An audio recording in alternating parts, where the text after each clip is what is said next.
That's on. It's very complicated. It's on. When it's red. You can see when it's on.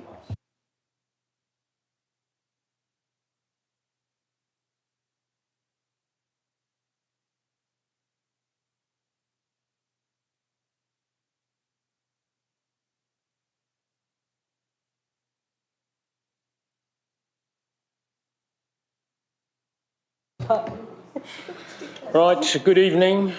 Could I call you to order? Sounds good, doesn't it?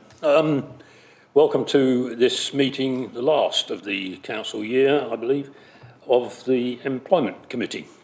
So, first business is apologies for absence, but I should deny James his moment of glory by pointing out that we're all here, and therefore there aren't any.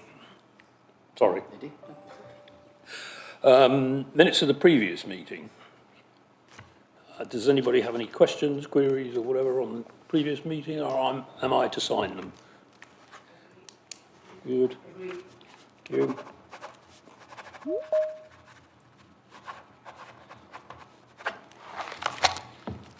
Thank you. Are there any declarations of interest that we need to know about, please? I will take that as a no, thank you.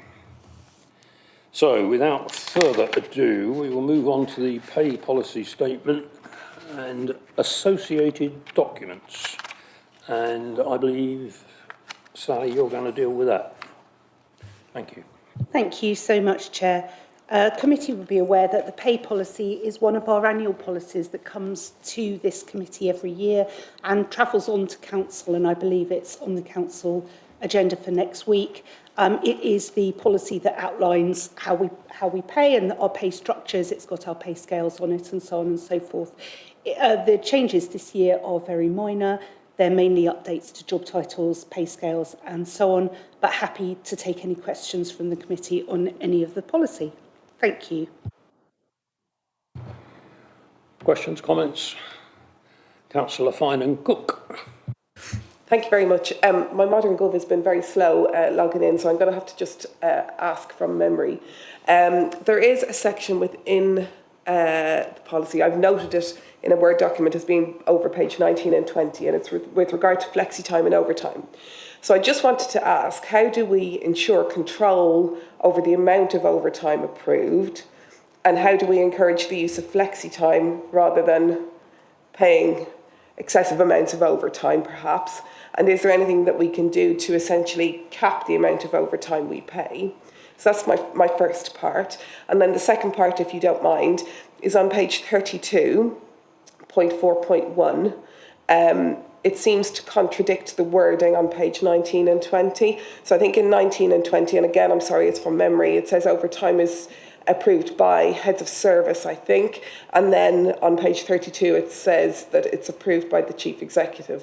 So I just wanted to point out that discrepancy. Thank you, Councillor Finan-Cook, for those excellent questions. The overtime is managed actually with a separate policy. We have a policy about management of demand and exceptional payments and so on. And that goes into some detail about when overtime can be claimed and when it can't be claimed. It is, overtime is paid in really exceptional circumstances and has to be pre-authorised and for a specific business reason rather than just to cope with the peaks and fluctuations of normal working life. As you correctly identify, we're very fortunate that we have a flexi-time policy, and that's the one that we instruct managers to use initially, to manage those peaks and troughs of normal demand. So, as I say, overtime has to be pre-authorised, and it is only used in very specific circumstances where there is an unexpected and unmanageable peak of demands that can't be worked through in any other way. Onto your the second question about the discrepancies between 19 and 20 and page 32, we will definitely check that out, and we'll make sure that it is firstly consistent with this policy, but also with that other policy that I mentioned that is around managing workforce demand. So we'll take that away and make sure it's corrected by the time it gets to council next week. I have to say that I will just check whether the council agenda has already been published and whether the paper is on there. But we will make sure if it can't be corrected in the format, then it will be verbally corrected, if that makes sense. You're happy with that? Don't want to come back? Okay. Anybody else on the pay policy statement? Sorry? Ah, right, fine. Okay, so that's been dealt with. Okay, good. Right. We should be on our best behaviour because we've been joined by the Chief Executive. Good evening, Mr. Stevens. Right, so without further ado, the recommendation is that we're advised to resolve that the standard statement of terms and conditions as set out at Annex C to the agenda report be agreed, and perhaps more importantly, the committee is advised to recommend to full council that the pay policy statement as set out at Annex A to the agenda report be agreed. Is that so agreed? Good, thank you. So we will now move on to the Code of Conduct. Is that you again, Sally? Right, fine, please. Thank you so much, Chair. The Officer Code of Conduct has been substantially updated to include the Nolan principles, as we wanted to make the point that although that this was an absolute key to public life and to strengthen that integrity of officer conduct. The conduct policy is an incredibly important one to us because obviously if there's a breach in the conduct policy, it goes on to potentially being a disciplinary matter, which of course can result in an officer's dismissal. So this is a really important policy to us. There have been a number of other changes. It has been through the Joint Staff Consultative Group. I believe that that this is intended to go into the Constitution as part of our Constitution, and it has been written with that in mind. So happy to take any questions again from the committee. Thank you. The leader and I raised a couple of points on this at the briefing, both of which, or all of which, were satisfactorily dealt with, I think. So, does anybody else have any questions? Councillor Thorne, please. Thank you very much, Chair. It's just a question with regards to section, 9.3 on page 51. It's more just a query, really, as to why the section of the staff must comply with the member and officer protocol set out as in Part 5 of the Constitution in their working and personal relationship with councillors has been crossed out.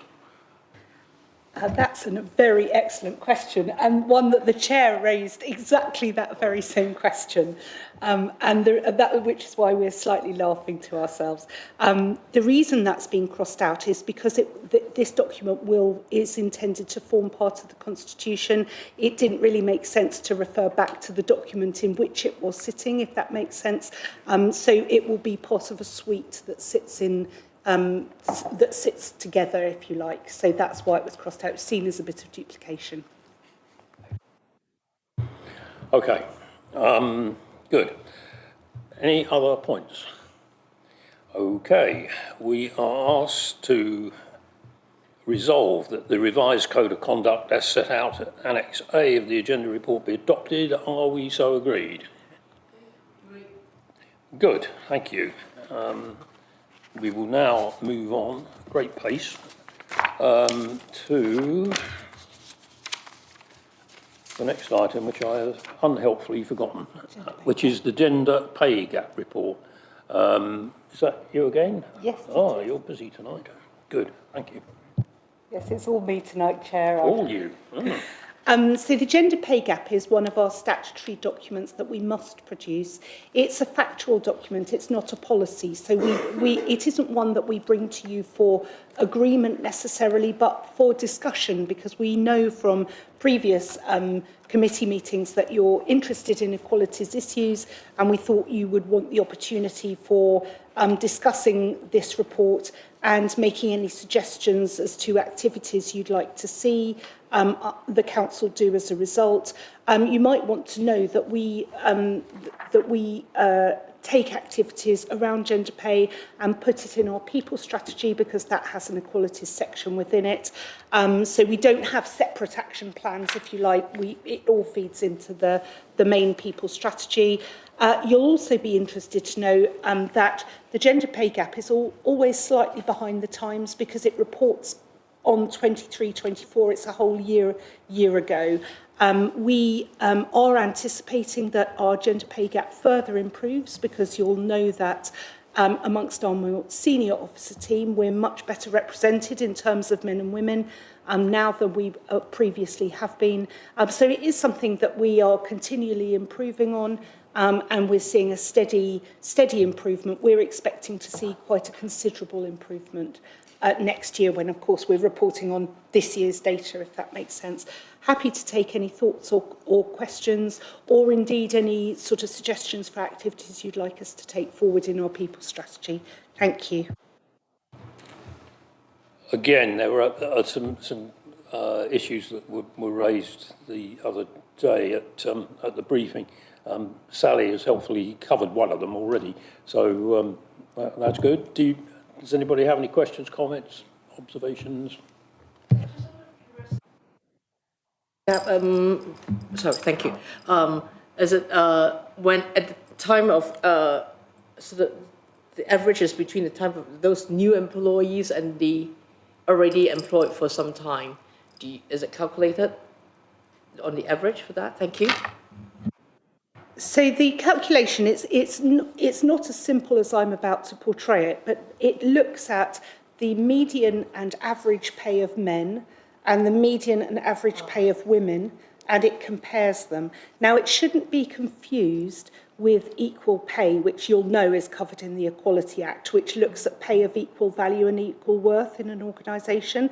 It literally takes all the men in the organisation, all the women in the organisation, and it then does an average and then the median pay as well. And those are the two statistics that we're required to report on, and in fact already have reported on for the last year.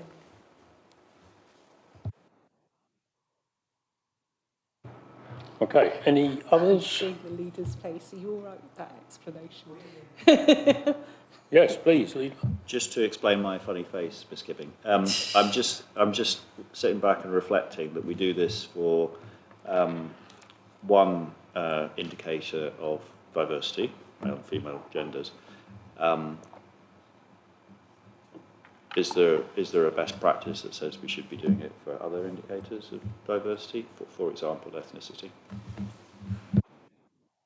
It is an excellent question, and there's a lot of thought around having pay gaps for ethnicity, pay gaps for disability, pay gaps for age, and looking at all of those. And I know that I know that politically there's quite a lot of support for that. We haven't brought that into this council, and there is quite a good reason for that, and that is because our workforce is actually quite small, so it becomes quite difficult when you don't have large numbers to get, a pay gap is only ever a starting point, as you'll know. It doesn't tell you the whole story, it doesn't give you the why, it just gives you the figures.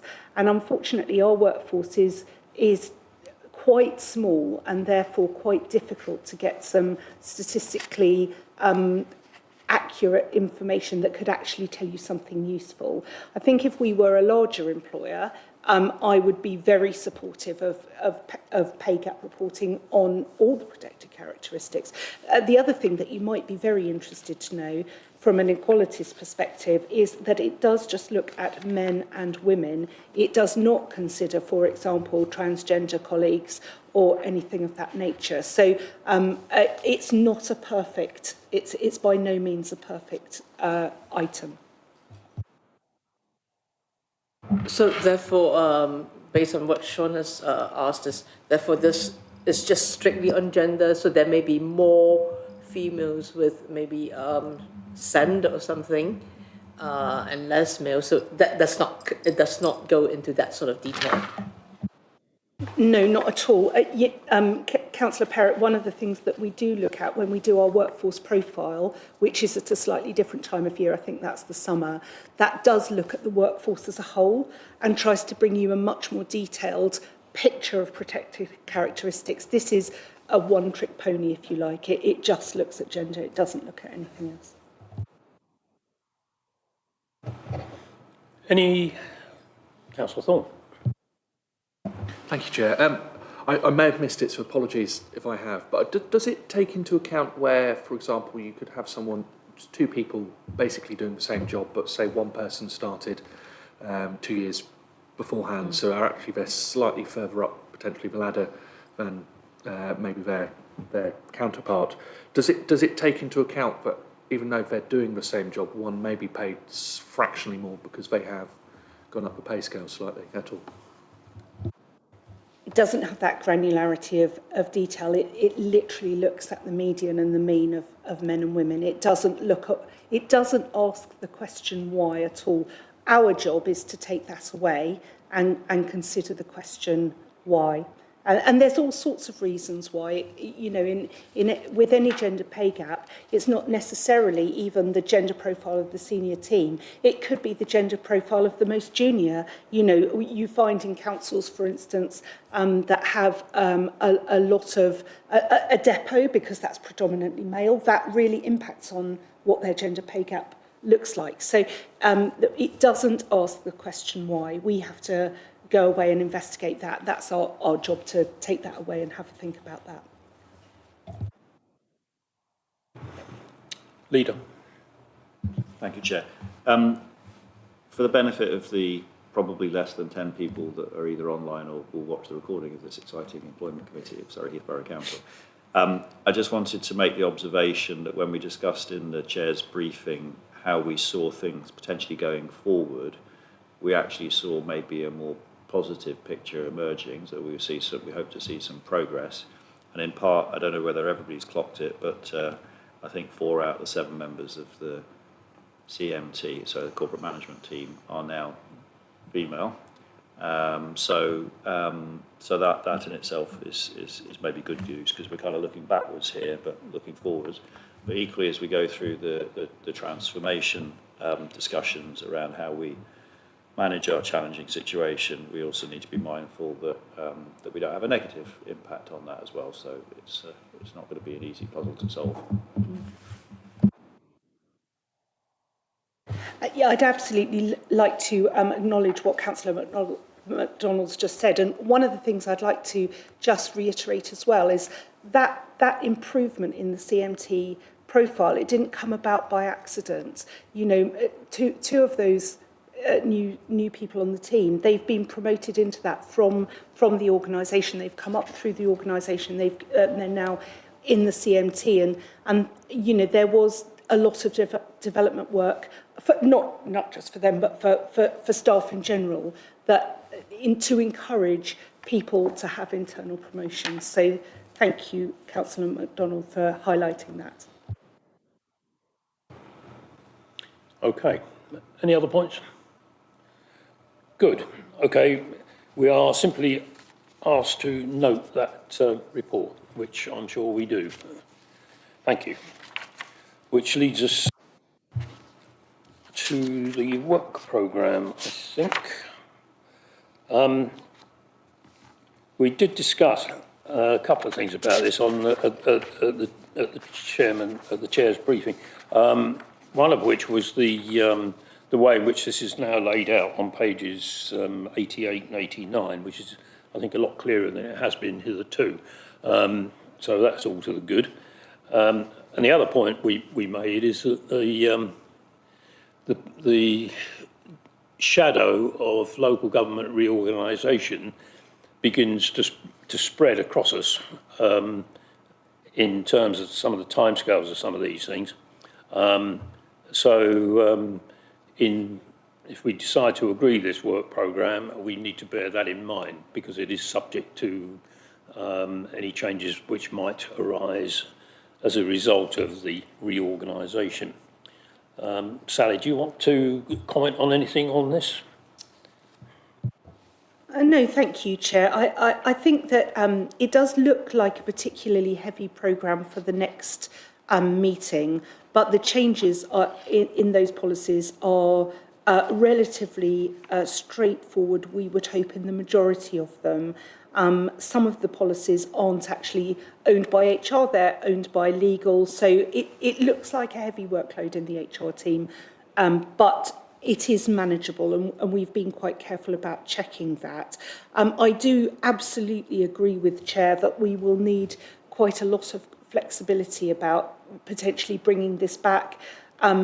It may be that the committee feels that this is an item that shouldn't just be tacked on the end of the agenda, but actively reviewed at each meeting. And I'd be very supportive of that as a suggestion, because I think it will necessarily change throughout the year. Okay. Comments, questions? We happy? Leader, please. Sorry, I get 2 bites of the cherry having been in the other meeting, but you're in the joint staff, aren't you? So you get 2 bites of the cherry as well. Just one reflection, having thought about it. In the chair's briefing, we discussed that the member officer protocol is a potentially shared across both this committee and the governance working group. My suggestion, to avoid us ending up in a House of Commons, House of Lords situation where we ping-pong it between different committees, would be potentially to have up front of it going to JSCG a meeting of the chairs and vice chairs, which is one person, me, to just have a look at it and try and get ahead of any potential ping-ponging, because I don't think it's helpful from the officer's point of view if we ended up in that situation. That's notwithstanding any other members commenting on the thing in due course or the staff, but it might just get ahead of any issues.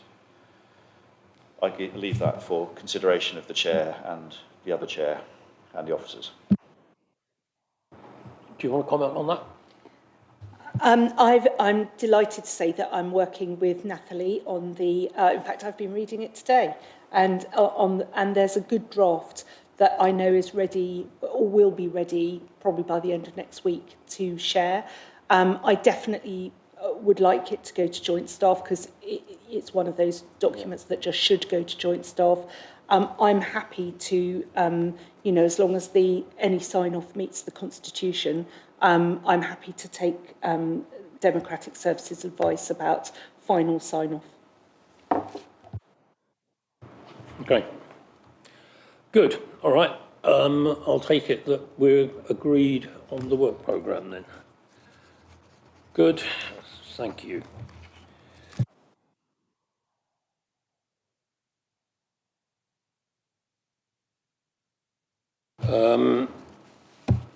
The minutes of the appointments subcommittee, which are, I thought I'd already signed these, but it would appear not.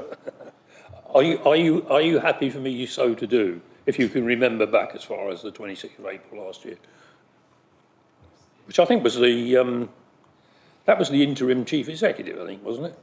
Yeah. Right. Okay.